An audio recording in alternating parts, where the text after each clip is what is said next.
বন্ধ করে দিতে হবে? প্রশাসনের লোক বলে আসছে আমি কি করব? বন্ধ করলে ভালো হয় শুনুন। আপনি কে? আমি একজন সাংবাদিক, আমাকে ফোন করছেন তো ওখান থেকে, বলছে যে রশিদপুর মোড়ে আসলে ওনারা বুলের ওই রশিদপুরে গেছে, এখন ওখান থেকে আসতে যাচ্ছে।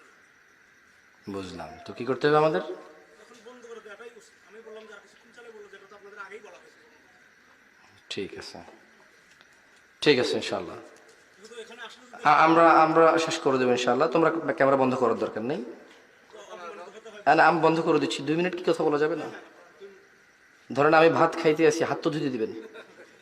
না, এটা আমারও গ্রামে, আমি তো বন্ধ করা আমাকে বলছে। আমরা বলি, ইয়া আল্লাহ, তুমি মহান, এই পৃথিবীর কর্তৃত্ব তোমার। যারা উদ্দেশ্যপ্রবণ ভাবে তোমার কাজে বাধা দেয়, তুমি তাদেরকে দেখে নিও। রব, যা আমার আয়ত্তে নেই, তুমি দয়ালু, তুমি আমাকে তা জিজ্ঞেস করবে না, তোমার প্রশংসা।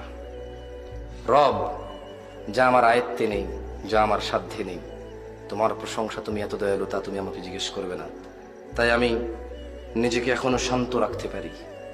যা আমার আয়ত্তে নেই, যা আমার উপরে নেই, যা আমার অধীনে নেই, তা সম্পর্কে তুমি আমাকে আগেই ক্ষমা করে দিছো, তোমার প্রশংসা। রব, পরিশেষে তোমাকে বলি, যারা অহংকারী দাম্ভিক, তুমি তাদের দেখে নিও। রব, আমি তোমাকে বললাম, তুমি জানো আমি কতটা নিরীহ, কতটা অসহায়। রব, তুমি জানো যারা তোমার বান্দারা আছে তারা কতটা অসহায়, কতটা নিরীহ। রব, তুমি আমাদের জন্য যথেষ্ট হও, আর আমাদের পক্ষ থেকে তুমি তাদের জন্য যথেষ্ট হও। ওয়া আখিরু দাওয়ানা আনিল হামদুলিল্লাহি রাব্বিল আলামিন। ওয়াসসালামু আলাইকুম ওয়া রাহমাতুল্লাহি ওয়া বারাকাতুহু।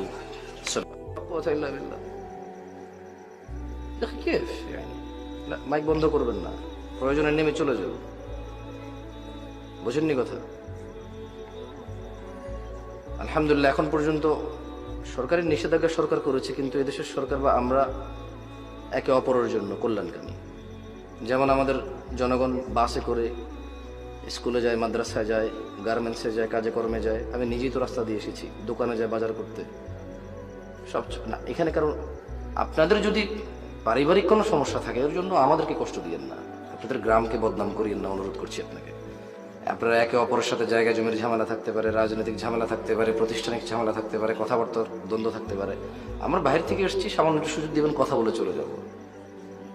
আপনার অ্যাকশন, আপনার আচার আচরণ আপনার দলকে বদনাম করে।